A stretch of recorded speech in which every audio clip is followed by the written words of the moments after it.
Well, we've created 193,000 jobs in the past year, August to August.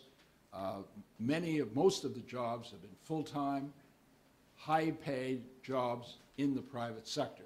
So we're doing quite well in terms of job creation. And, of course, now that the economy is growing quite strongly, 0.4% in June, 0.3% in July, we're comfortable that growth will continue.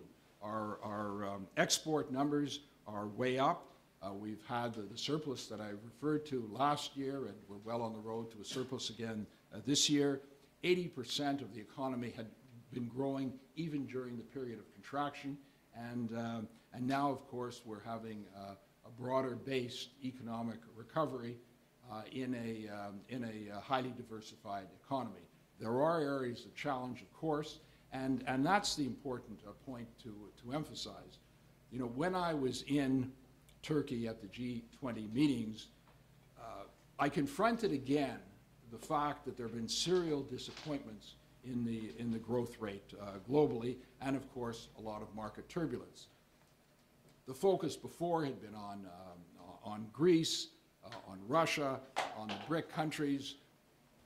China now is, of course, the major concern. It's the second largest economy in the world. Its growth rate used to be 10%.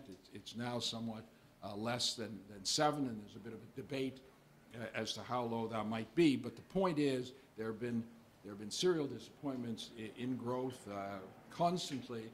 The projections are decreased. They were decreased very recently by 0.3%.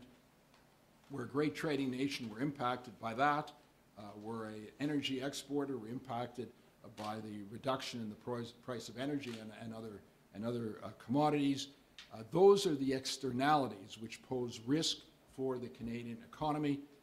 How we respond to that is the critical issue, and we believe our low-tax plan for jobs and growth is the way to go. Certainly, if I should just finish, certainly the last thing we need now is a high-tax plan with massive permanent deficits, which is what the Liberals offer. Mr. Oliver, yes, sir. You're asked about this in French. Your opponents have said that you've been invisible throughout this campaign, that you should be out taking more questions about the fragile state of the economy. So where have you been, and why did you only pick today to come out and make an announcement? Well, I've been here, and I've had interviews. I've given interviews with everyone who's come here to my riding. The signs are out there. It's not hard to find. But the important thing is I've been focusing on talking to my constituents about a whole range of issues, and of course, primarily about economic issues. I've been to events. I've done a debate. I'm doing another debate this evening. And I've conducted a lot of interviews, but my focus has been Eglinton Lawrence and winning back, getting the confidence of the electorate here, and winning again and returning to Parliament. I'm very pleased with the very positive reaction. I mean, I've been devoting myself to representing the values and interests of the people in this great and widely diverse riding, and I think they appreciate what I've done for them, and the reaction's been very good. In terms of the numbers that are out today, I mean, they still seem very modest, and I'm wondering, you're talking about Canada being on the move, but it doesn't seem to be moving very quickly. I mean, what more needs to be done?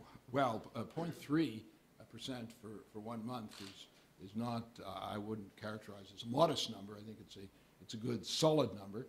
Following the 0.4% in the previous month. So we are definitely moving, but we're doing that in the context of a fragile and occasionally turbulent international environment.